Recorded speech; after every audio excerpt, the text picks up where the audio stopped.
Mag-ingat sa scam na ito. Sa paglalakbay, huwag itong gawing kamalian. Crooks ang gamit ng pamamaraang ito para magnakaw ng mga laman ng maleta. Kapag gumagamit ka lamang ng padlock sa ganitong paraan, itigil mo na agad. Isinasagawa to ng mga masasama ang loob sa airport gamit ang panulat para mabuksan ang mga bag at magnakaw. Ang ginagawa nila, pinipindot ang panulat sa zipper at madaling mabukas ang maleta. Silent silang nagnakaw ng anumang bagay na hindi mo namamalayan. Matapos na magnakaw, pinupul nila ang zipper pabalik at hindi mo namamalayan na may nawala. Kaya huwag kang gumamit ng padlock ng ganitong paraan. Para hindi sila makakuha ng gamit mo, kailangan mo lang ng nylon cable tie.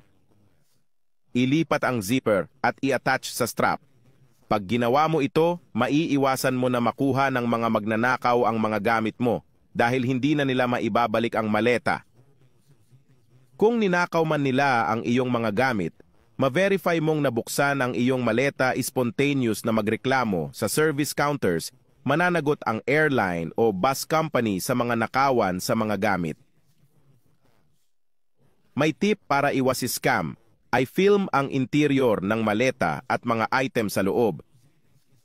Sa paraang ito, kapag may nawala, mapapatunayan mo kung ano ang kulang at pwede humiling ng pag-aayos ng pinsala. Alam mo na ba ang tip na ito? Ipaalam sa akin sa mga komento. Kung napanood mo ito hanggang dito, mag-comment ka. Laging alerto ako. Sa paraang ito, malalaman ko kung sino ang nagustuhan ang video at napanood ito hanggang dito. Ang special greetings ay para kay Enilda Amorim, Niusete Araujo at Nivaldo Melo. Salamat sa pag-follow sa page at pagsulat ng comment sa mga videos. Kung gusto mong marinig ang pangalan mo sa susunod na video, mag-comment ka kung saan ka nanonood.